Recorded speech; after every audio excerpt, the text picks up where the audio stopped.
कभी कभी हालात हमें सिखाते हैं कि ताकत सिर्फ हथियारों में नहीं, समझदारी और मौके को पहचानने की क्षमता में होती है। जीत हमेशा उस इंसान की होती है जो मुश्किलों में भी रास्ता ढूंढ ले। इतिहास गवाह है, जो दूसरों की गलती से सीखता है वही भविष्य में विजेता बनता है, और आज भारत ने वही कर दिखाया है।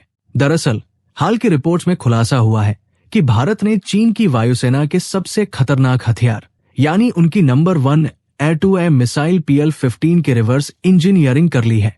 सीधी भाषा में कहें तो अब उस मिसाइल की टेक्नोलॉजी भारत के पास है। हमने उसे बारीकी से समझा, विश्लेषण किया और उसकी कॉपी भी तैयार कर ली है। ऑपरेशन सिंदूर के बाद भारतीय वायुसेना को पाकिस्तान बॉर्डर के पास कुछ मिसाइल के अवशेष मिले थे, जिनमें से सबसे अहम थे PL-15 के हिस्से, यानी चीन की सबसे घातक मिसाइल के रहस्य अब भारत के पास है, और यही भारत की असली जीत है। सीधे शब्दों में कहें तो ये मिसाइल चीन की वायुसेना की सबसे ताकतवर और भरोसेमंद हथियार है। PL-15 चीन की एयरफोर्स के पास इससे ऊपर कुछ भी नहीं है। यही मिसाइल उन्होंने पाकिस्तान को भी दी थी ताकि भारत के खिलाफ इस्तेमाल की जा सके। ऑपरेशन सिंदूर के दौरान पाकिस्तान ने इसी PL-15 के सहारे भारत के राफेल को गिराने की कोशिश की थी, लेकिन किस्मत पलट गई। ये मिसाइल न तो ठीक से चली, न ही निशाने पर लगी। कई मिसाइलें हवा में ही फेल हो गई और कुछ तो बिल्कुल फटी ही नहीं। सबसे बड़ी बात यह रही कि एक PL-15 मिसाइल भारत को पूरी तरह से सलामत मिली। बस हल्के से स्क्रैच थे, लेकिन मिसाइल लगभग नई जैसी थी।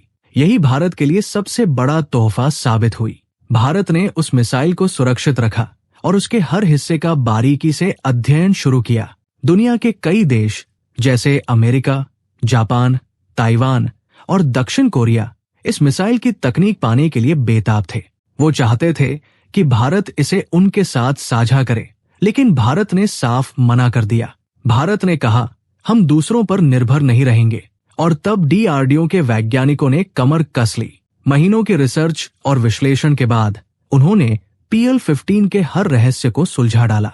यानी अब चीन की जो सबसे बड़ी ताकत थी वही भारत की नई तकनीकी जीत बन चुकी है। अब देखिए, भारत ने सिर्फ उस मिसाइल को उठाकर नहीं रखा, बल्कि उसकी पूरी रचना को समझने में चतुराई दिखाई। हमारे वैज्ञानिकों ने ये जानने की कोशिश की कि आखिर चीन ने इसे कैसे बनाया, इसका ढांचा कैसा है और इसके अंदर कौन कौन सी तकनीक इस्तेमाल हुई है। जो खुलासा हुआ वो वाकई हैरान करने वाला था। असल में चीन ने इस मिसाइल के ऊपरी हिस्से में एक मिनिएचर एक्टिव इलेक्ट्रॉनिकली स्कैन्ड अरे ESA रडार लगाया है, यानी एक बेहद छोटा लेकिन शक्तिशाली रडार सिस्टम। दुनिया के बहुत कम देश इतनी छोटी मिसाइल में इतनी उन्नत तकनीक फिट कर पाते हैं, क्योंकि एयर टू एयर मिसाइल का साइज जितना छोटा होगा उतनी ज्यादा मिसाइलें एक लड़ाकू विमान साथ ले जा सकता है। अगर मिसाइल भारी या बड़ी हुई तो विमान मुश्किल से 1-2 ही मिसाइलें लेकर उड़ पाएगा। अब चुनौती यह थी कि इतने छोटे आकार में इतना एडवांस रडार सिस्टम कैसे लगाया जाए। यही चीन ने कर दिखाया।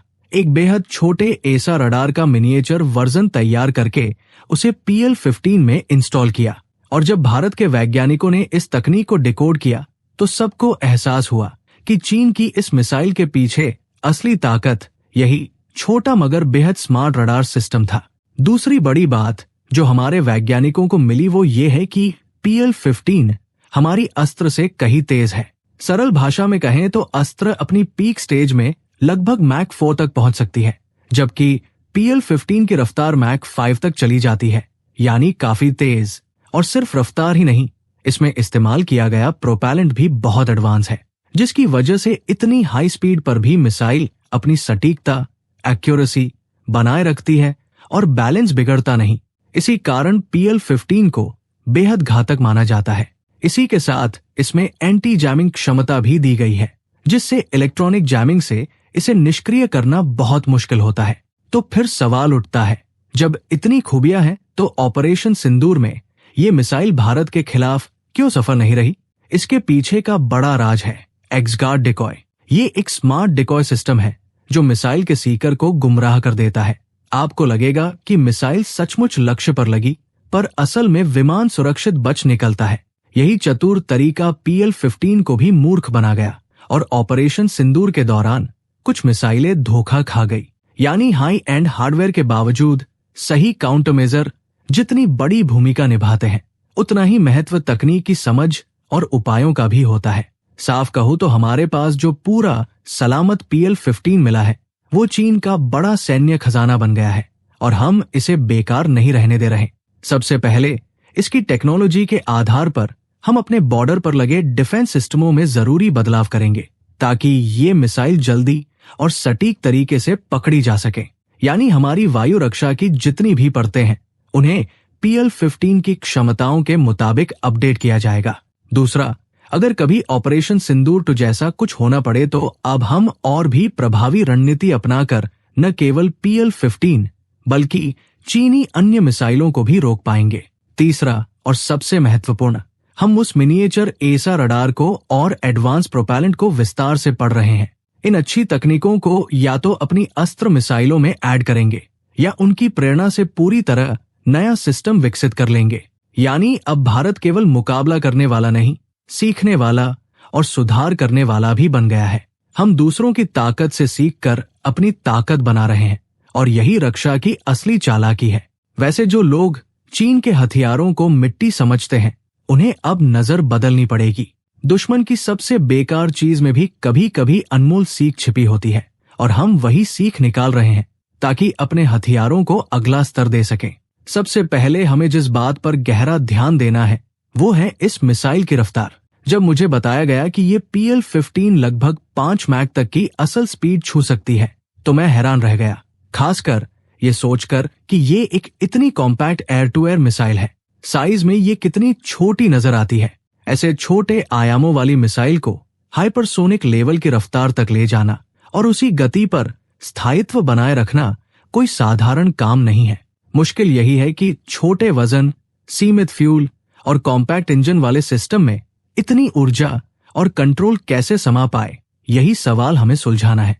जाहिर है, कुछ लोग कहेंगे कि हमारे पास बड़ी लैंड बेस्ड हाइपरसोनिक मिसाइलें पहले से हैं, जो 10-15 मैक तक भी जाती है, पर वे बड़े आकार की रॉकेट हैं जिनमें भारी इंजन और विशाल फ्यूल स्टोरेज होता है। वही PL-15 जैसी छोटी एयर टू एयर मिसाइल में ये उपलब्धि अलग ही मायने रखती है। इसलिए हमारी प्राथमिकता यही है, PL-15 के high and propellant, air frame design और कंट्रोल मैकेनिज्म को गहराई से स्टडी करके उन सिद्धांतों को हमारी अस्त्र या नई मिसाइलों में इम्प्लीमेंट करना। आप लोग क्या सोचते हैं, क्या PL-15 से निकले इन इंजीनियरिंग पाठों से हमारा अगला ब्रेक थ्रू संभव है? नीचे कमेंट में अपने विचार जरूर लिखिए। तो जाते जाते आपके लिए एक छोटा सा सवाल है। सवाल यह है कि PL-15 air to air missile किस देश की है? आप अपना जवाब नीचे कमेंट में जरूर लिखें और हाँ, सही जवाब देने वाले कमेंट को मैं हार्ट दूंगा। दोस्तों, अगर आपको ये वीडियो जानकारीपूर्ण लगा हो तो एक पल निकालकर इसको लाइक जरूर कीजिएगा और अगर आप हमारे चैनल पर नए हैं तो जल्दी से सब्सक्राइब बटन दबा लीजिए ताकि आगे आने वाली बड़ी और खास खबरें आप तक सबसे पहले पहुंच सकें। आपका हर लाइक और सब्सक्राइब हमें आगे बढ़ने की ताकत देता है। हम फिर मिलेंगे एक नई और बड़ी खबर के साथ। धन्यवाद।